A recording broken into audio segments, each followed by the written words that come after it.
اعوذ باللہ من الشیطان الرجیم، بسم اللہ الرحمن الرحیم۔ ناظرین و سامعین، آپ کو راجہ ہارون اور ماسپا ٹیم کا اسلام۔ آج ہم ایسی ایک نوجوان سیاسی شخصیت سے آپ کا تعارف کرواتے ہیں جو کسی تعارف کے محتاج نہیں ہے۔ ہزارہ ریجن کے سب سے بڑے سیاسی گھرانے کے چشم و چراغ ہیں۔ ان کے والد صاحب وفاقی وزیر، صوبائی وزیر رہے ہیں۔ ان کے چچا مرحوم اقبال خان وزیر اعلیٰ سرحد رہے ہیں۔ ان کے دوسرے چاچا ایم این اے رہے ہیں۔ ان کے بڑے بھائی تحصیل ناظم رہے ہیں، اور آج یہ خود پچھلے 2 سالوں سے ایم این اے پاکستان اور ایبٹ ان کا حلقہ ہے، اور اس سے پہلے یہ ضلع ناظم بھی رہے ہیں۔ علی خان جدون صاحب، السلام علیکم جی۔ السلام علیکم، شکریہ جی، اللہ کا کرم جی۔ علی خان صاحب، پچھلے 2 سال سے آپ کی حکومت ہے اور آپ ایم این اے ہیں، اور آپ بڑی کم عمر میرے خیال سے پوری اسمبلی کے اندر آپ ایم این اے ہیں۔ لوگوں نے آپ کو منتخب کیا ہے، اور اس سے پہلے بھی آپ کا گھرانہ جو ہے سیاست میں، بلکہ یوں کہا جائے کہ سیاست جو ہے آپ کی وراثت کو میں آپ میں ملی ہے۔ تو آپ نے ایبٹ کے لیے، آپ کی حکومت ہے، کیا آپ نے کچھ اقدامات اٹھائے ہیں؟ شکریہ رائس صاحب، آپ تشریف لائے۔ میں 2-3 باتیں کروں گا۔ ایک تو آپ نے صحیح فرمایا، لوگوں کی مہربانی ہے کہ لوگوں نے ہمارے اوپر اعتماد کیا، خاص طور پہ مجھ پہ اعتماد کیا اور مجھے یہاں سے الیکٹ کروایا۔ پچھلے 2 سال سے میں ایم این اے بھی ہوں، ہماری پارٹی کی گورنمنٹ بھی ہے۔ کچھ چیزیں پائپ لائن میں ہیں، ہم نے بہت کوشش کی ہے کہ ہمارے جو ایبٹ کے مسائل ہیں ہم جلد از جلد انہیں حل کر سکیں۔ سب سے بڑا مسئلہ یہاں پہ 3 مسائل تھے میرے ایم این اے بننے سے پہلے، اور ابھی بھی ان میں سے کوئی موجود ہیں۔ سب سے مین ایشو تھا ہمارے روڈ کا، شاہراہ ریشم، جو ہمارا ایبٹ کا مین روڈ ہے، مانسیرا روڈ جسے ہم کہتے ہیں۔ اس کی حالت بہت ہی خراب تھی، بلکہ ابھی بھی اس کے حالات اسی طرح ہی ہیں۔ اس کے بعد ہمارے پاس مختلف علاقوں میں سردیوں میں گیس کے ایشوز تھے، کافی ایریاز میں وولٹیج کے ایشوز تھے۔ ہمارے نواں شہر ہو گیا ہمارا، اور کافی سارے شیروان کے کافی سارے علاقے، ملک پورہ ہو گیا، سٹی ایریا ہو گیا، یہاں پہ ایشوز تھے۔ اس کے علاوہ ہمارے جو رورل ایریاز ہیں وہاں پہ کافی پرابلمز تھیں، بجلی کی، روڈز کی، پانی کی اسکیمز کی۔ تو جب میں ایم این اے بنا تو سب سے پہلے میرا جو فوکس تھا وہ یہ تھا کہ میں کسی طریقے سے اس روڈ کی وائڈننگ کروا سکوں۔ علی خان صاحب جی، آپ کے کہنے پر عمران خان نے این ایچ اے کو 40 کروڑ روپے دے دیے۔ اس میں ابھی آپ نے کہا نالے بھی بن جائیں گے، اور اس کے ساتھ جو پہلے انکروچمنٹ ختم کی گئی تھی، جس سے میں سب سے پہلے انیشیٹو آپ نے اٹھایا، آپ نے اپنی مارکیٹ کو ڈیمالش کیا خود، تاکہ لوگوں کی سہولت کے لیے روڈ وائڈننگ ہو جائے۔ تو وہ حصہ بھی اس میں ڈالیں گے یا وہ اس کا حصہ نہیں ہے؟ رائے صاحب، وہ 11 بلین کا حصہ ہے، وہ 11 ملین، جس میں روڈ وائڈننگ شامل ہے۔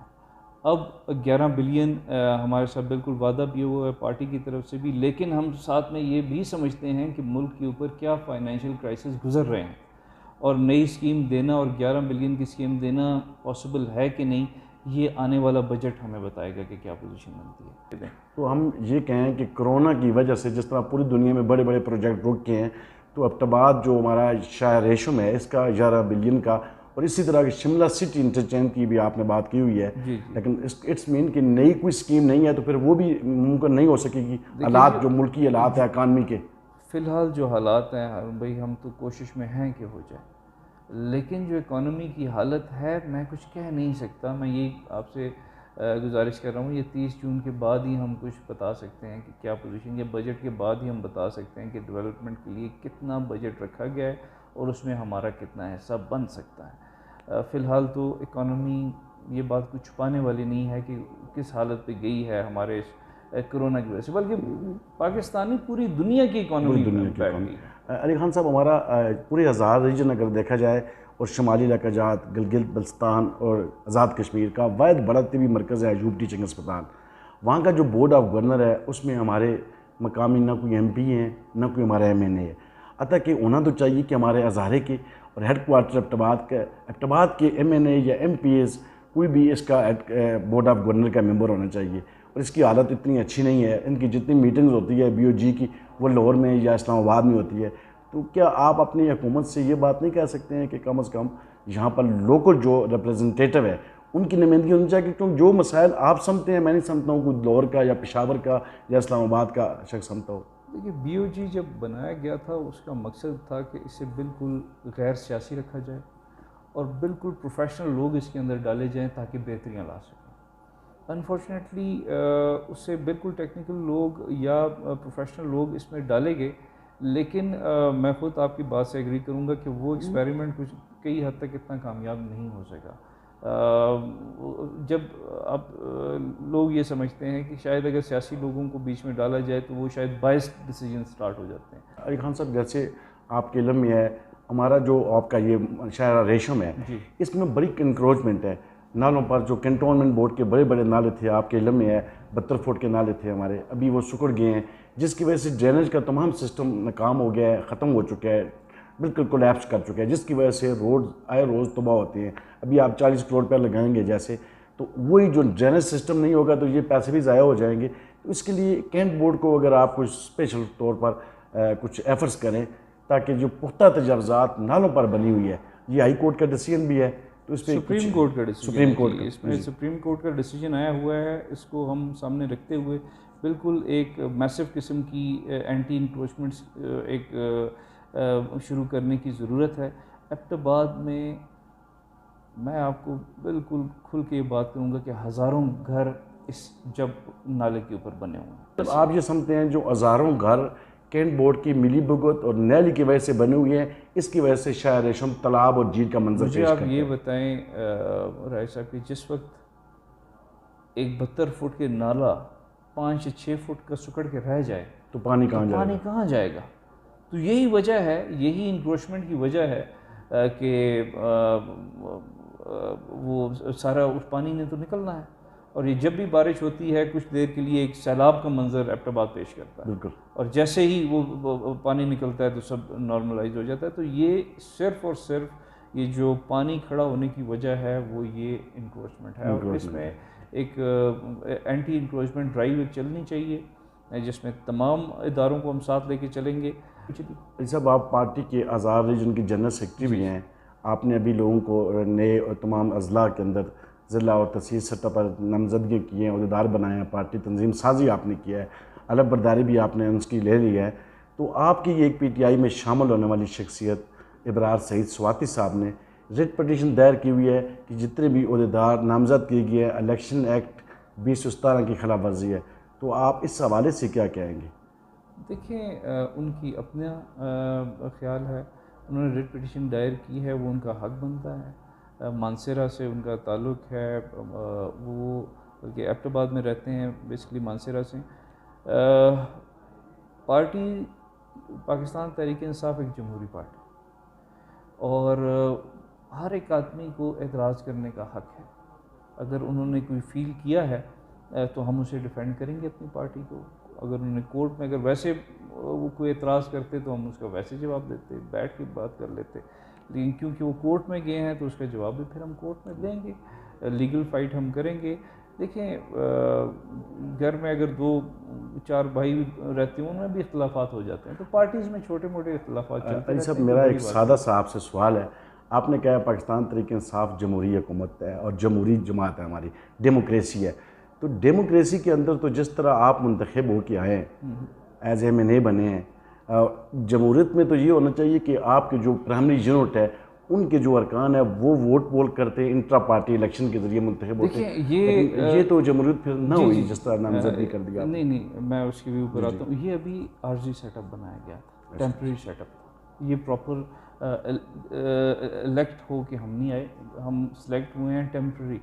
اور ہم نے اپنی، تاکہ ہم کافی عرصے سے پارٹی کے تمام عہدیداران معطل ہوئے تھے، جس کی وجہ سے کافی سارے پرابلمز کا سامنا کرنا پڑ رہا تھا. تو اس وقت ہمیں جب تک کہ الیکشن نہیں ہو جاتے پارٹی کے اندر، یہی جو عارضی سیٹ اپ ہے یہی چلتا رہے گا. تو اس میں کوئی ایسی بات نہیں ہے. بالکل اس سے پہلے بھی پارٹی میں الیکشنز ہوتے رہے ہیں، اس کے بعد بھی الیکشنز ہوتے رہیں گے، اور یہ سلسلہ اسی طرح چلتا رہے گا. علی خان صاحب، یہ تو جیسے آپ نے کہا ہے کرونا کی وجہ سے پوری دنیا میں حالات خراب ہے، بڑے بڑے منصوبے دنیا کے اندر رک کیے ہیں، ہمارا بھی اس طرح رک کیا ہے. اوپر شملہ سٹی انٹرچینج والا منصوبہ بھی شاید ہو سکتا ہے نئی اسکیم نہ ڈالی جا سکے ملکی تناظر میں اگر دیکھا جائے. لیکن آپ کے پاس 3 سال ہے، 3 سال میں آپ کیا ایکسپیکٹ رکھتے ہیں؟ یہ 2 بڑے پروجیکٹ ہیں. ایک درست کرتا جاؤں، یہ شملہ سٹی انٹرچینج نہیں تھا، سٹی انٹرچینج، یہ سٹی انٹرچینج اس کا نام ہے. شملہ تو سابقہ جماعت والوں نے خطاب مسلم لیگ نون کا تھا، ان کا بھی کوئی نہیں تھا. آن پیپرز تو کچھ بھی نہیں ہے. وہاں پہ ہم نے آن پیپرز نہیں دیکھا. اس کی طرف دوبارہ آ جاتے ہیں. آپ اپنے 3 سال میں کیا سمجھتے ہیں سٹی انٹرچینج اور یہ شارع ریشم؟ ہماری کوشش یہی ہے جی کہ سٹی انٹرچینج اور شارع ریشم کو ہم وائڈننگ ہم کر لیں. اگر وائڈننگ کے اوپر کچھ ٹائم ہے تو کم از کم ہم سٹی انٹرچینج کے لیے کوشش کر رہے ہیں کہ وہ ہم کم از کم دیں گے. دوسرا، جیسے آپ کے سابقہ دور میں مسلم لیگ نون کی حکومت تھی، ہمارے سابق ڈپٹی اسپیکر اور ایم این اے آپ کے کولیگ مرتضیٰ جوید عباسی صاحب ہمیشہ پریس کانفرنس میں ہر جگہ پر یہ کہتے رہے ہیں، بلکہ انہوں نے ایبٹ آباد پریس کلب کے صحافیوں کو وزٹ بھی کروایا ہے شملہ پہاڑی کا اور شملہ سٹی انٹرچینج کا کہ یہاں سے ہم بنائیں گے. تو آپ کیا سمجھتے ہیں وہ کسی پائپ لائن کا یا کسی میپ کا ایسا نہیں تھا؟ وہ غلط بیانی سے کام لیتے رہے ہیں یا؟ میں کسی کے اوپر الزام تراشی تو نہیں کروں گا، لیکن میں اتنا ضرور کہوں گا کہ اس وقت سی پیک کا یہ پوری نقشہ ڈیزائن بنا تھا ان کے دور میں، مسلم لیگ نون کے دور میں. بالکل. اگر وہ ڈیزائن میں یہ 2 انٹرچینج یا ایبٹ آباد کے لیے کوئی ایک سنگل بھی انٹرچینج تھا اور وہ مجھے بتا سکیں تو میں تو بلکہ ان کا بڑا ہی مشکور بھی ہوں گا، اور وہ آپ صحافی بھائیوں کو بھی بتا دیں تاکہ ہمیں پتہ چل سکے کہ پچھلی حکومت کی کیا کاوشیں تھیں. آپ جو سنتے رہے ہیں ان کی پریس کانفرنس؟ میں سنتا تو کافی لوگوں سے رہا ہوں، بلکہ میں تو بلکہ ہمارے ایک نائب ناظم صاحب نے بھی کہا کہ ہم نے بھی کروا لیا، کافی سارے لوگوں نے کہا کہ جی ہم نے یہ منظور کرا لیا، لیکن وہ سنتے رہے ہیں. لیکن جب ہم خود گورنمنٹ میں آئے ہیں، ڈاکومنٹس دیکھے ہیں تو ہمیں کچھ نظر نہیں آیا. میں جس سٹی انٹرچینج کی بات کر رہا ہوں اس کا میں آپ کو پروف بھی دے سکتا ہوں. اس کا PC1 جو تیار ہوا ہے وہ بھی آپ کو بتا سکتا ہوں، میرے پاس ہے. NHA کے پاس بھی ہے، ڈسٹرکٹ گورنمنٹ کے پاس بھی ہے، کمشنر آفس میں بھی ہے، وہ بھی بتا سکتا ہوں. اور جو پرائم منسٹر کے ساتھ ہماری میٹنگ ہوئی ہے اور جس میں اس کا ذکر کیا گیا ہے اور خان صاحب نے اس کے اوپر حامی کی ہے، اس میٹنگ کے منٹس بھی آپ کو بتا سکتا ہوں. علی صاحب، آپ کے والد صاحب جب وفاقی وزیر پیٹرولیم تھے، آج بھی ایبٹ آباد کے عوام، صحافی، وکلاء، ہر شعبے کا آدمی یہ کہتا ہے کہ ایبٹ آباد میں اگر آج گیس کی لوڈ شیڈنگ نہیں ہے تو اس کا بنیادی جو کریڈٹ گوز ٹو امن اللہ خان جدون صاحب ہیں، جنہوں نے 16 انچ قطر لائن کی پائپ لائن ایبٹ آباد کو دی ہے. تو آپ بھی اس طرح کا کوئی میگا پروجیکٹ انشاءاللہ عوام کیا یقین کریں کر کے جائیں گے تاکہ والد صاحب کا نام بھی زندہ رہے؟ یہی ہے کہ ہم ایک تو آپ کی یہ شارع ریشم کا انشاءاللہ ہماری کوشش ہے کہ ہم اس کی یہ جو انشاءاللہ اگلے مہینے سے کام سٹارٹ ہو جائے گا. اس کے علاوہ آپ کا جو انٹرچینج کی بات ہے وہ بھی تقریباً 2 ارب روپے کا انٹرچینج ہے. اور یہ انٹرچینج جو ہے میں آپ کو یہ بھی بتاتا چلوں کہ اس موٹر وے کا مہنگا ترین انٹرچینج ہے، کیونکہ اتنا مہنگا انٹرچینج ابھی تک نہیں بنا. آپ ضرور روڈز بنی ہوں گی لیکن انٹرچینج بہت سمپل ہوتے ہیں اور ان کے اوپر اتنی لاگت نہیں آتی. سب سے مہنگا تو یہ اگر ہو جاتا ہے تو یہ میں یہ کہوں گا کہ یہ تقریباً اس موٹر وے کا مہنگا ترین انٹرچینج ہوگا. جب اس وقت صوبہ ہزارہ کی دوبارہ نئے سے بڑی باتیں گردش کر رہی ہیں، آپ بھی کچھ میٹنگ میں گئے ہوں گے، مرتضیٰ جوید عباسی، سردار یوسف صاحب، جب ان کی حکومت اپنی تھی پاکستان مسلم لیگ نون کی، اس وقت جب آپ کی پاکستان تحریک انصاف کی حکومت نے ایک قرارداد پاس کر کے مرکز کو بھیجی، اس وقت یہ سارے لوگ اس کو جعلی قرارداد کہتے رہے ہیں، آج اسی قرارداد کا سہارا لے رہے ہیں. تو آپ کیا کہیں گے؟ انہوں نے اپنے دور میں کچھ نہیں کیا، تو آج بڑا وہ ایکٹیو ہے سارے مسلم لیگ والے. آپ نے اپنے سوال کا خود ہی جواب دے دیا، لیکن میں آپ کی زبان سے چاہوں گا کہ آپ کیا کہتے ہیں مسلم لیگ نون کے والے سے.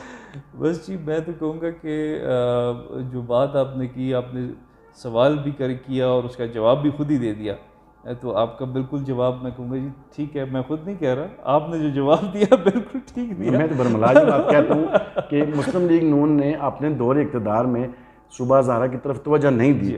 ابھی وہ دیکھیں جی ہمارا تو سٹینڈ جتنے آپ کی قرارداد کو وہ جعلی کہتے تھے، آج وہ صحیح ہے. آپ دیکھیں یہ تو وقت کی بات ہوتی ہے جی، یہ سیاسی بیانات ہوتے ہیں، لوگ ایک دفعہ کچھ اور بات کرتے ہیں. ہم تو شروع سے رائے صاحب جب تحریک صوبہ ہزارہ سٹارٹ ہوئی تھی، میں، مشتاق غنی صاحب، قلندر لودھی صاحب، ڈاکٹر اظہر جدون صاحب، ہم تمام اکٹھے تھے، بابا کے ساتھ تھے.